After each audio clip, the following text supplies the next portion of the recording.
નમસ્કાર મિત્રો, આજે મેં અવેકાડોના સીડમાંથી પહેલાં એને સૌથી પહેલાં પાણીમાં ગ્રો કર્યું છે, જ્યાં સુધી તેમાંથી સરસ રૂટ્સ ન આવે ત્યાં સુધી. મેં એકચ્યુઅલી આગળનો વિડીયો બનાવતો બાકી રહી ગયો છે મારો, આ વખતે મિસ કરી ગયો છે.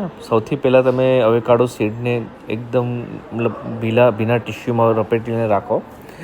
અરાઉન્ડ 5 થી 10 દિવસની અંદર એમાંથી ધીરે ધીરે રૂટ્સ નીકળવાના સ્ટાર્ટ થઈ જશે. જેવા તમને થોડા રૂટ્સ આવે દેખાય પછી તેને ટ્રાન્સફર કરો, એમાં ટિશ્યુને હટાવો અને કોઈ પણ પાણીવાળી કોઈ એવી જગ્યામાં રાખો કે જેનાથી એના રૂટ્સને વધારે ગ્રો અપ સ્પીડ વધી શકે. મેં એક દૂધની બોટલમાં રાખ્યા હતા થોડા દિવસ. કાચની બોટલ વધારે પ્રિફર કરવાની, અને પછી તેમાં થોડા દિવસ રહ્યા પછી એને તમે થોડા દિવસ પછી રૂટ્સ એને વધારે વધતા જોશો એટલે એને થોડા મોટા કન્ટેનરમાં તમારે ટ્રાન્સફર કરવાનું છે. મેં થોડા મોટા કન્ટેનરમાં એને ટ્રાન્સફર કર્યું છે, અને એકચ્યુઅલી જેનો શોપીસમાં જેનો લુક પણ સારો આવે એટલા માટે થઈને.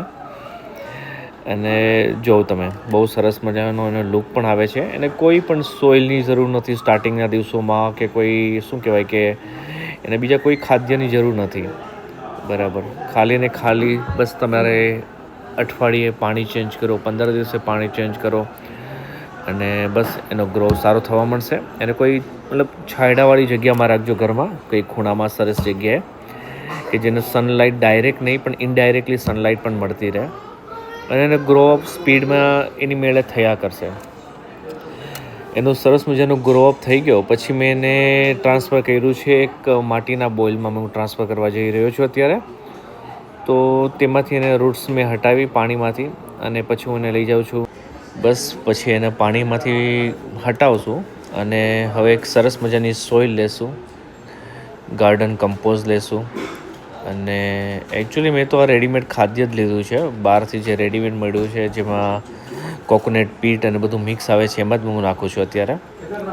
અને એને ટ્રાન્સફર એમાં કર્યું છે. લેટ સી, હવે આગળનો વિડીયો હું પાછો અપલોડ કરીશ, એનો ગ્રોથ કેવો થાય છે ને બધી વસ્તુ તમને જણાવીશ. અગર મારો વિડીયો સારો લાગ્યો તો મારી ચેનલને જરૂરથી લાઇક કરજો, શેર કરજો અને સબસ્ક્રાઈબ કરજો, અને સપોર્ટની જરૂર છે. So thank you so much મારો વિડીયો જોવા માટે, અને મળશું નેક્સ્ટ વિડીયોમાં, અને જોશું કે મારા અવેકાડોનો ગ્રો કેવો થયો છે.